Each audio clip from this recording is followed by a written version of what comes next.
Hey Leo, how you doing? You know what? I'm gonna download this really quick. Sorry, I should have done that, but here we are. All right, so let me talk a little bit about how to set up when you're setting up your actual roughs.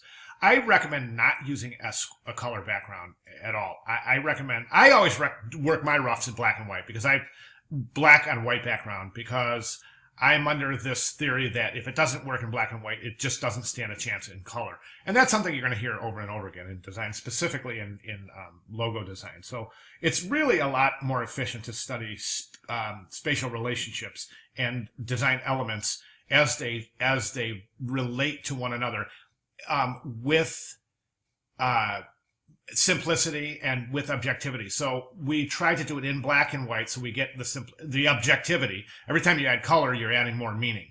So black on white again so that we can see the actual way that the logo is going to look. Okay, right now you're showing us how it's going to look on a background. In other words, this isn't the logo per se. You're not going to take this whole box and place it on the corner of a letterhead. Okay, presumably that's your logo right there, so it should be presented as such. That's why I always recommend to work in black on white background while you're in your rough and your mock-up and your thumbnail and rough stages. Okay, as far as branding goes, I think this is a mistake, Leo. I do. I think that you're okay as a designer when you're branding yourself and you're really introducing yourself to the hiring market. For graphic design, you're going to want to be known as by your name, but not by any nicknames or not by any studio names. Okay.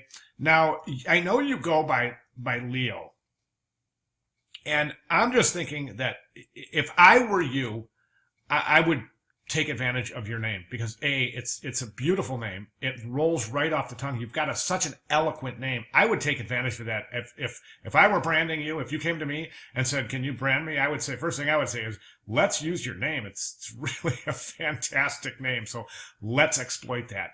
Leonardo Pilares instead of Leo. Okay, do you see what I'm saying? I envision this, Leo. I envision LP in a monogram, and I envision that with your name. I think that's a wonderful way to brand yourself, to introduce yourself to a hiring market, per se. And it's going to work and be much more versatile, okay? Let me tell you why these aren't working, okay? This right here is just, it's not indicative of you. I've only known you a couple weeks now, but I've read your posts, I've read your bio. I'm sorry, this isn't, I won't. Oh, I don't think this is you. I don't. I think that it is indicative of somebody that is, this reminds me a little bit more, somebody who's a little more childish, not quite as serious about what they're doing. I think this is an interesting mark. I do. But again, it's hard to see without that background. If any of these three, I would say this is the strongest. Again, though, I don't recommend this direction. And then this looks like LES. It could be looks like it less. That could be an S. And again, I highly recommend to students when working, don't use free font sites to try to develop a logo. Because it's eventually someone's going to see that, oh yeah, I know that font. I use that in my blah, blah, blah, whatever. I saw that free. You know what I'm saying? So if you want to design something, design it. But try not to depend on these obscure free fonts to develop logos with. Okay? So where do we go from here? My recommendation is to try to develop to keep working. You know, I'm sorry to say it, but I do. I think I want you to keep working. I think that you have this opportunity, and I think you should really try to use it. We can really make this a classy look, as opposed to these, which I think are not what I would consider to be a classy look.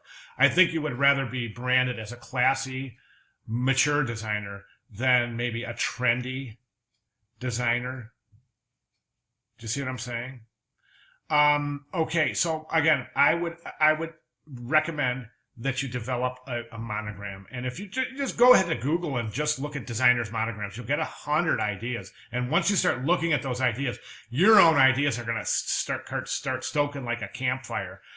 It's really amazing how this works if you've never developed a monogram before. It's great fun. It really is. Your mind will amaze yourself. But anyways, and then I would recommend that in conjunction with your name. I would say something like, okay, you've got